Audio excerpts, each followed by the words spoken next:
Sejam muito bem-vindos a mais um podcast do Além do Jaleco. Hoje estamos aqui com a doutora. Um prazer ter você aqui com a gente, doutora. Prazer é meu. Show. E eu tenho certeza que vai ser um podcast muito interessante. A gente vai falar sobre esse momento ali do pessoal tá tendo um pouquinho menos de filho, agora quer ter filho de uma forma um pouquinho, uma maneira um pouquinho mais tarde, né? Vamos falar tudo sobre isso e tirar todas essas dúvidas, tá bom? Sim. Show. Primeira coisa, doutora Laís, queria que você contasse um pouquinho mais sobre a sua trajetória, por que você decidiu seguir na sua especialização.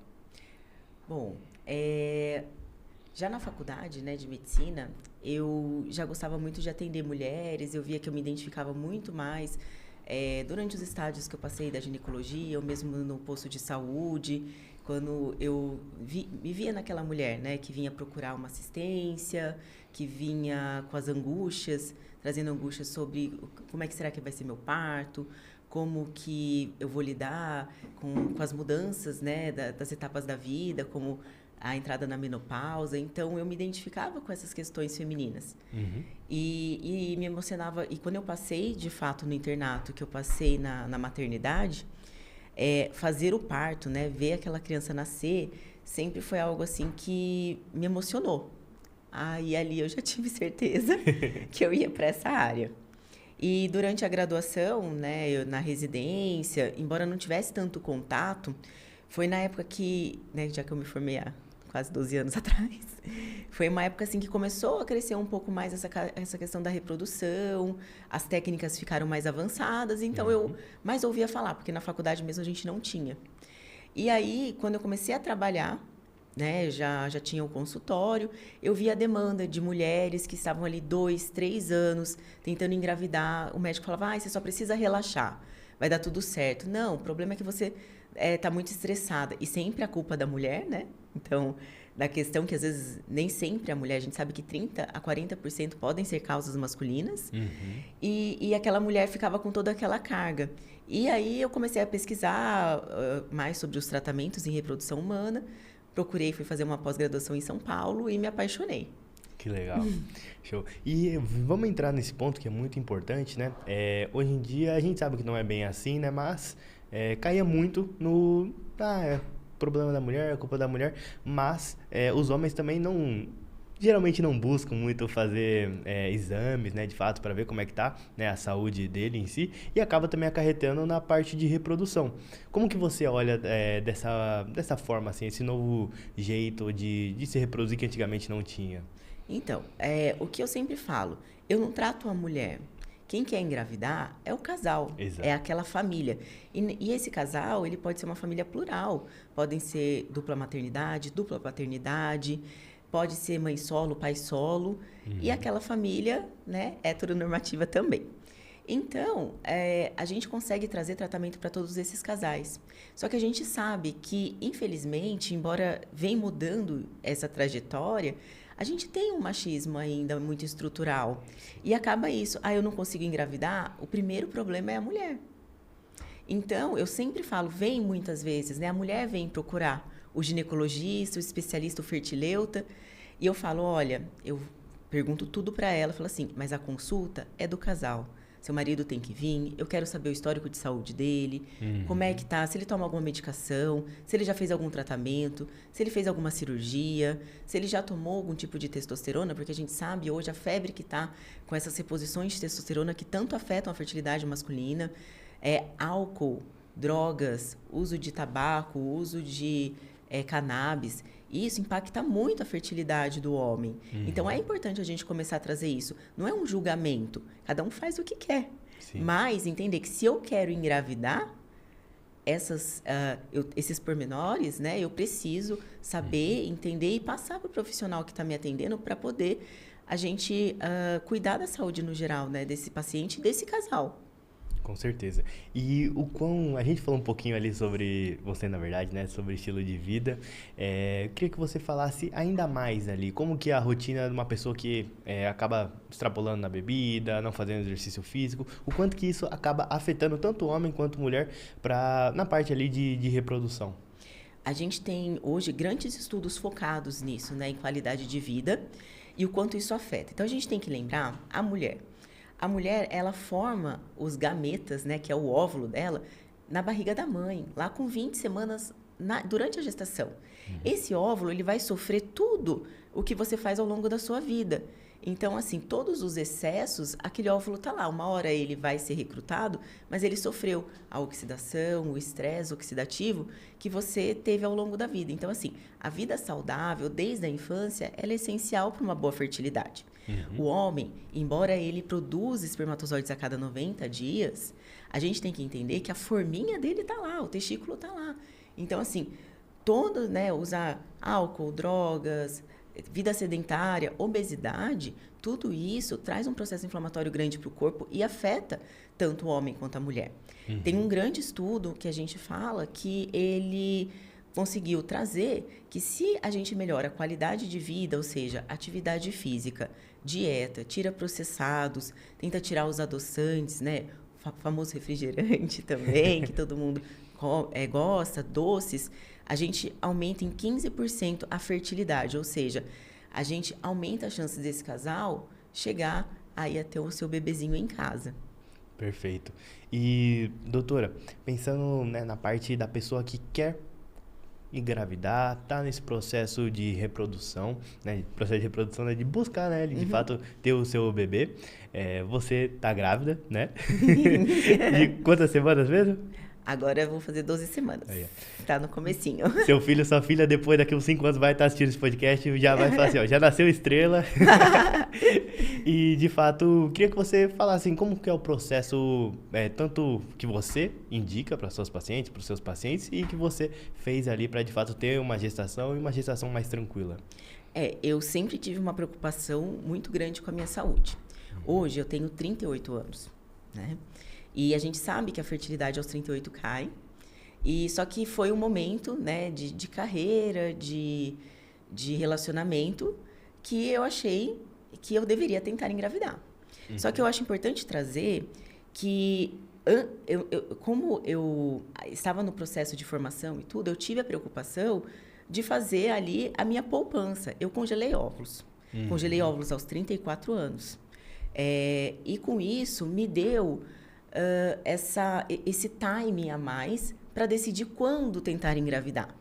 Então, agora eu tentei, eu consegui naturalmente, mas se eu não conseguir, ou para um segundo filho com mais de 40, eu tenho os meus óvulos congelados. Isso dá autonomia para a mulher. Então, assim, tirou um peso das minhas costas, eu consegui fazer toda essa parte de estudo nessa área que eu tanto me interessava. Hoje em dia, a gente conseguiu uma estabilidade que decidimos juntos tentar. Né? Então, isso dá um apoio para a mulher. Então, quando a gente fala de preservação de fertilidade, é isso. Não quer dizer que você vai usar, mas você faz uma poupança ali para te dar time, para te dar tranquilidade para a tomada de decisão posterior. Perfeito. E as mulheres também têm essa preocupação ali com a carreira em si, quando ter o filho, né? Porque acaba tendo que focar na parte da gestação. Eu queria que você falasse como que é esse processo da pessoa, de fato, congelar os óvulos e por que isso foi, querendo ou não, uma tranquilidade para você, né? No futuro ali, no caso hoje, engravidar. Então, o processo, que nem eu falo, tecnicamente o processo é simples. Hoje a gente tem protocolos muito acessíveis. Se a gente for Isso era um ponto que eu ia falar, porque tem gente que acha que é muito caro. Isso. É caro, mas hoje ele não barateou, mas ele não aumentou o valor. E se a gente pensar, né, no momento que a gente está econômico, que tudo aumentou, o processo da FIV e do congelamento, ele meio que está estável. Né? Tanto de valor de medicação quanto de valor de laboratório. Então, um paciente, quando ele procura, ele vem muito com essa carga. Nossa, mas é muito caro. A gente tem que lembrar que hoje a gente tem uma lei que liberou parte do FGTS para uso em técnicas de reprodução para pacientes que não conseguem engravidar. Né? A vitrificação ela é um pouco mais barata e o processo técnico é muito mais tranquilo do que era antigamente. Então, a paciente ela vem, né? A gente faz um histórico de saúde dela, faz uma consulta, a famosa anamnese que a gente fala. Então, pega os dados de saúde dessa paciente, medicações que faz uso, conversa com ela e pede alguns exames. Quando essa paciente ela menstrua, né, ela nos avisa e a gente começa com as medicações, que geralmente são injeções, mas hoje a gente tem protocolos muito mais acessíveis que podem fazer uso também de medicações orais, então ficou muito mais cômodo. Que legal. E desde o início, né, que a gente começa, até o dia que a gente vai retirar esses óvulos, demora mais ou menos de 10 a 13 dias. Então, assim, ficou muito mais cômodo. Antes, a gente tinha que fazer injeção, esperar um mês, começar. Eram protocolos longos. Hoje, vamos lá, em 15 dias, você tem seus óvulos congelados. De uma forma segura. O risco do procedimento é super baixo. Ainda mais quando você faz com bons profissionais, dentro de um centro tecnicamente bom, especialista. Isso. Então, assim... É muito mais tranquilo hoje. Então, às vezes a paciente vem, mas, ai, doutora, como é que é? Daí eu explico, ela fala, nossa, é muito mais simples do que eu imaginei. E realmente se modernizou muito, né? E essa possibilidade de você, dessa tranquilidade, tirar esse peso das costas da mulher, que ela tem que ter filho, que ela tem que ter família, mas que ela tem que estar na carreira, fazer tudo de uma vez. Não, ela consegue ter esse afago, né? Eu consegui congelar, estou um pouco mais tranquila, vou seguir minha vida e vou decidir se eu vou usar, se eu não vou usar. Então, poder de decisão, né? Isso eu acho que é muito importante. Perfeito, doutora. E o quanto do seu olhar mais humanizado, tanto pro casal em si, acaba influenciando ali para a tomada de decisão mais correta para cada casal? Porque a gente sabe que cada um tem o seu caso, cada um tem a sua... de fato, um tem um probleminha ali, o outro tem probleminha. Então, eu queria entender como que esse olhar mais consultivo, vamos dizer assim, mais personalizado, faz total diferença na hora da pessoa engravidar. O que eu sempre falo para esses casais é que eu tento tirar a culpa. Porque, assim, ninguém quer ficar doente. Ninguém quer ter uma pressão alta. Ninguém quer ter um diabetes. A gente não escolhe. Então, não é culpa de ninguém ser infértil, né? Infértil é uma palavra forte. Mas essa questão de não conseguir engravidar com os seus próprios óvulos ou com espermatozoide, ou ter que passar pelo tratamento, porque a gente tem uma pouca quantidade de uma, pouca quantidade de outra, ou um outro problema ali dentro do útero, por exemplo. Não é culpa de ninguém. E a gente tem o tratamento. Então, eu tento fazer um olhar bem técnico e trazer dados. A FIV, ela potencializa muito a sua chance de gravidez. Mas ela é 100%? Não. Eu até faço uma comparação, né, com o jogo. Assim, se o jogador de futebol for lá e chutar uma vez ao gol, a chance dele fazer um gol é 50%. Se ele chutar 10 vezes ao gol, a chance aumenta muito. Mas nunca é 100%. Eu não posso garantir que mesmo jogando 10 vezes ao gol, chutando, eu vou fazer um gol. Então, assim, eu vou te dar o melhor tratamento naquele momento, com alta probabilidade, dar o meu melhor, né? Ninguém escolheu estar com essa dificuldade de engravidar. A gente vai fazer o melhor. Não posso prometer o 100%. Mas tudo que a medicina vem mostrando, e medicina baseada em evidência mesmo, que eu vou conseguir ajudar ou melhorar o seu tratamento, a gente vai fazer. E a gente vai dar o melhor para você atingir seu objetivo. Então, eu tento trazer muito mais esse olhar técnico e que a gente tem de evidência, né, do que fazer falsas promessas também. Porque eu sinto que muitas vezes o casal ele vem, todo mundo fala, com a FIV você engravida. Ele já vem, mas assim, depende, né? O que a gente tem, né? A gente tem a idade da mulher impacta muito, a quantidade de óvulos, né? Um espermograma muito alterado, isso impacta demais, né? Até no resultado de tratamento. Perfeito. E até voltando num ponto muito interessante que você comentou, eu queria que você falasse assim, especificamente ali para os homens. Como que eles podem fazer para tornar esse processo de gravidez mais leve para a mulher? Eu acho que é o apoio, né? Em vez do julgamento ou se afastar, né? Porque a gente tem tendência a se afastar dos problemas, né? ou falar, não, às vezes eu vejo assim, não, vai dar certo. Deixa muita mulher indo sozinha, enfrentando, fazendo os exames sozinhos, porque o exame do homem, querendo ou não, o exame básico de triagem do homem é um espermograma. E tem muitos homens que ainda têm o preconceito de fazer o espermograma, que é um exame simples e não invasivo. A mulher, ela tem que fazer exames ginecológicos, colocar câmera dentro do útero, colocar contraste nas tubas, que dá muita dor, né? Então, assim, é muito mais complexo para a mulher os exames de triagem do que para o homem. Então, eu sempre falo para o casal assim, essa jornada é de vocês.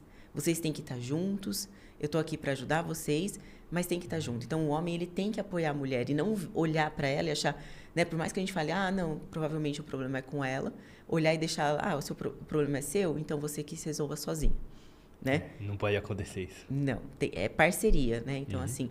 Como você disse, os dois estão querendo engravidar, né? Os dois, é o casal. E a parceria do casal, né? Eles vão ter que ter parceria para engravidar.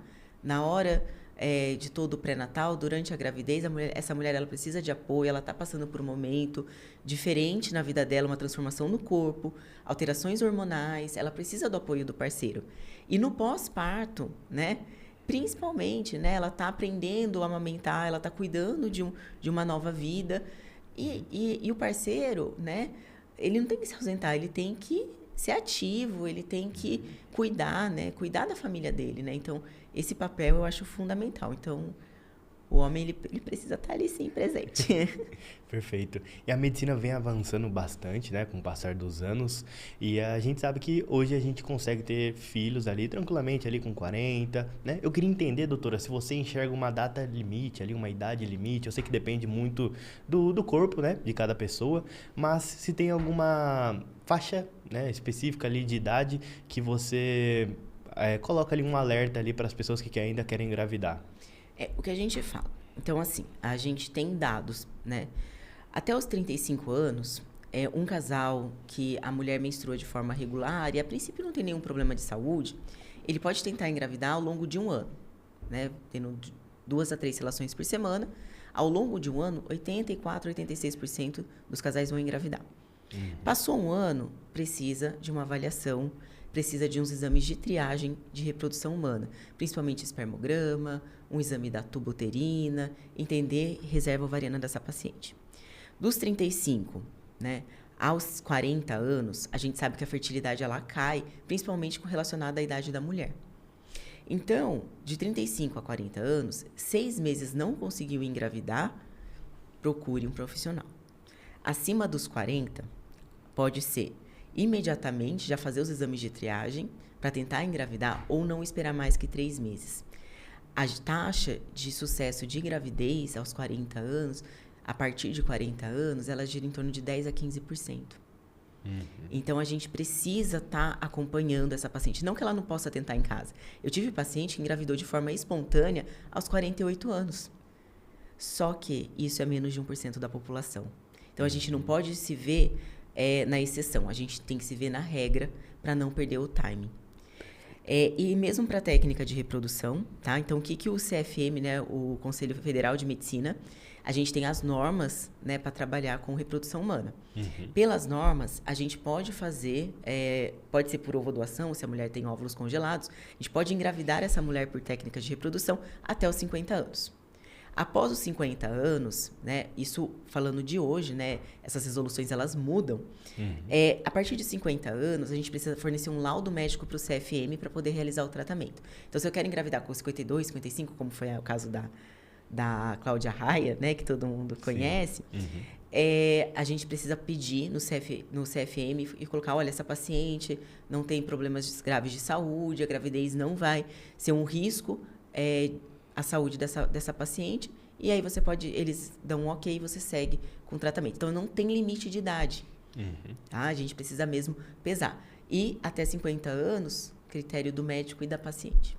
Perfeito. E eu queria, doutora, também que você desmistificasse alguns mitos que ainda tem sobre a reprodução humana, a reprodução assistida, que geralmente você escuta ali para uma paciente, ali de um paciente também. Olha, os mitos são vários, né?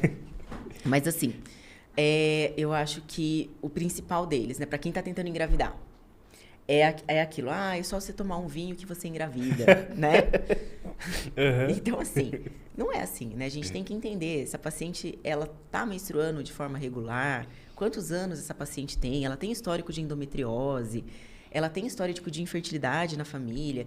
Esse homem tem histórico de infertilidade na família, já fez alguma cirurgia ali no testículo, já teve alguma lesão testicular, toma algum tipo de medicação que diminua a produção do espermatozoide. Então, assim, é um outro olhar, não é simplesmente relaxa. Faz 2 anos que ela está tentando engravidar, ela vai no médico, ele pede um ultrassom simples, coleta um Papa Nicolau e fala para ela que está tudo normal. É isso que eu mais pego. Então, a gente também, como profissionais de reprodução humana, a gente tem uma missão de esclarecer para os colegas ginecologistas quando você encaminha essa paciente. Né? E não simplesmente falar para a paciente, colocar essa carga emocional nela porque ela está estressada, ela engravida. Também temos grande estudo que foi feito, né, na Dinamarca, na Noruega, que mediu até o cortisol, o estresse das pacientes, se isso impactaria na diminuição da fertilidade. Não impacta. Você pode estar super estressada, só pensar naquilo. Não é isso que vai fazer você engravidar ou não. Perfeito. E aí, você tocou num ponto muito interessante, como que é esse apoio dos outros colegas médicos, né, de outras áreas em si, para encaminharem, né, o casal até você?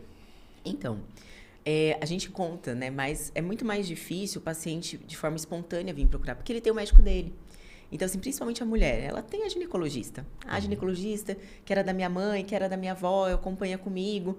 E diante do histórico da família, mas a minha mãe engravidou cedo, minha avó engravidou cedo. A gente tem que lembrar que... Era outro tempo. Em outros tempos, e a idade que elas tinham, né? Que vó que engravidou depois dos 35? É mesmo. Que mãe, né? Muitas vezes mãe, né? Que engravidou depois dos 35, 40 anos. É mais exceção. Nessa nova geração, a gente tem mães, né? Com idade mais avançada. Mas as gerações anteriores, não. Né? O meu grande público aí da década de 80 e começo de 90, né? Que é quem está tentando engravidar agora. Sim. Tem que lembrar, né, que as nossas mães e avós engravidavam entre 19, 20, 25 anos. Pela natureza, é a idade ideal até 25 anos você engravidar. Então, você tem menos processo inflamatório, passou por menos menstruações, que é um processo inflamatório. Mesmo que você tenha endometriose, às vezes ela não avançou tanto. A gente tem uma qualidade, por mais que eu tenha pouco óvulo, a qualidade do óvulo é muito superior. Então, tudo isso contribui para uma alta fertilidade. O homem é a mesma coisa, né? Um homem jovem, né? As células são mais jovens, elas não passaram pelo processo de oxidação. E até falando nisso, né, que eu coloquei a idade da mulher, né, os 35 anos, que a gente fica tão com medo, a gente tem que falar também sobre os homens, porque a partir de 45 a 50 anos cai a fertilidade. E aumenta o risco de doenças relacionadas ao embrião. Então, tanto de aborto de repetição, quanto doenças de alterações motoras, de alterações cognitivas. Tem um grande estudo sobre o aumento de autismo a partir dos 45 anos. Era isso que eu ia perguntar. Do homem. Uma reprodução mais, com uma idade um pouquinho mais avançada, pode mesmo acarretar maiores problemas ali para o feto? Sim. A gente tem aumento de risco. Aumento de risco não quer dizer que você vai ter a doença. Sim. Mas você tem que estar ciente que aumentou o risco. Então, para as mulheres, né? Então, conforme a idade, principalmente a partir dos 40 anos, a gente começa a entrar naquelas síndromes genéticas, como síndrome de Down, alterações do cromossomo 13, do 21. Então, são alterações cromossômicas, que é na divisão celular. Isso pode acontecer. Pode acontecer com uma menina de 20? Pode. Mas aumenta o risco a partir dos 40 anos. Para o homem, aumenta essas outras alterações, como o nanismo, alterações cognitivas, déficits cognitivos, alterações motoras, e relaciona-se também que aumento da taxa de autismo, né, com homens com idade avançada, né? Então, assim, a gente precisa ter toda essa conversa com o paciente também. Sim. Então eu não vou ter filho mais velha? Não, né? A gente tem como orientar esse paciente, fazer rastreio de pré-natal e entender também que a gente não pode vir com esse preconceito. Um filho é um filho, né? Mas a gente está diante de riscos. Tem ônus e bônus, né? Então, assim, a natureza, a gente ainda não chegou no que a sociedade espera de nós. Então, eu acho que essa clareza para o paciente é bem importante. Perfeito, doutora. E eu queria que você contasse um case, né? Um paciente, uma paciente que foi até você, estava com um problemão, não conseguia, de fato, não sabia o que era o problema de por que não engravidar e deu certo. Olha, tenho muitos casos, muitos e muitos casos. Aquele mais emblemático. Né? Mas não, sempre tem alguns casos que marcam mais. Tem uma paciente que seguiu comigo... Acho que ela até falou, a gente fez aniversário de 2 anos. Né? Então, a gente seguiu, ela tinha provavelmente uma endometriose, né? Porque provavelmente, endometriose a gente faz diagnóstico só quando a gente faz uma biópsia ali, né? Então, assim, ela tinha todos os sinais de endometriose e uma baixa reserva ovariana, ou seja, poucos folículos. E a gente teve que fazer vários estímulos. Então, a gente fez o que a gente chama de pool de óvulos. Juntou um monte de óvulos para fertilizar depois. E foi muito... o que eu gosto de trazer desse casal, a gente ficou até, né, fez até uma amizade, porque eles eram muito resilientes. Então, assim, mesmo diante de um problemão desse, né, o parceiro sempre apoiando ela, a gente tinha respostas de 2, 3 óvulos numa punção, e ela... Não, pelo menos a gente conseguiu 2, 3 óvulos, podia ter vindo nenhum. A gente fez, né? Acho que a gente fez umas 4 acúmulos de óvulos aí. Chegou em uns 8 a 10 óvulos, fertilizou, teve 2 embriões. Primeira transferência, beta negativo. Sobrou 1. E aí ficou, né? O que a gente pode fazer a mais? E o que a gente pode fazer menos? E a gente quer fazer a mais. E na reprodução eu vejo que isso... é bom e é ruim, porque às vezes a gente começa a fazer coisas, intervenções totalmente desnecessárias para explicar uma probabilidade que existe, né? Quando a gente transfere um embriãozinho, é 40% de chance de dar certo e 60% de não. Esse beta estava na conta, né? Esse exame negativo dela estava na conta. Aí eu falei para ela, olha, tá na conta. Se você tiver que engravidar, você vai engravidar. Ficar fazendo vários exames dentro do útero, ficar gastando com medicação, com tratamento que nem é aprovado, eu não sou a favor. A medicina mostra que é a competência do embrião. Vamos transferir, fazer tudo certinho. Transferiu, ela engravidou. Veio uma menininha linda, acompanhei ela no pré-natal. O parto foi maravilhoso, elas estão lá saudáveis, felizes, né? A família toda. Então, assim, quando é para ser, é para ser. Mas essa resiliência, ela falou, não, Laís, eu entendo, né? Dá vontade de fazer muita coisa, mas eu entendi que está na conta, né? E se precisar, a gente vai enfrentar isso de novo. É meu sonho. E você acaba lidando muito com o sonho, né? Tanto do casal, às vezes, né, por ter o contato mais com a mulher ali no seu consultório em si. Como que é, de fato, lidar com essas pessoas? Porque você lida com muito com o sonho e...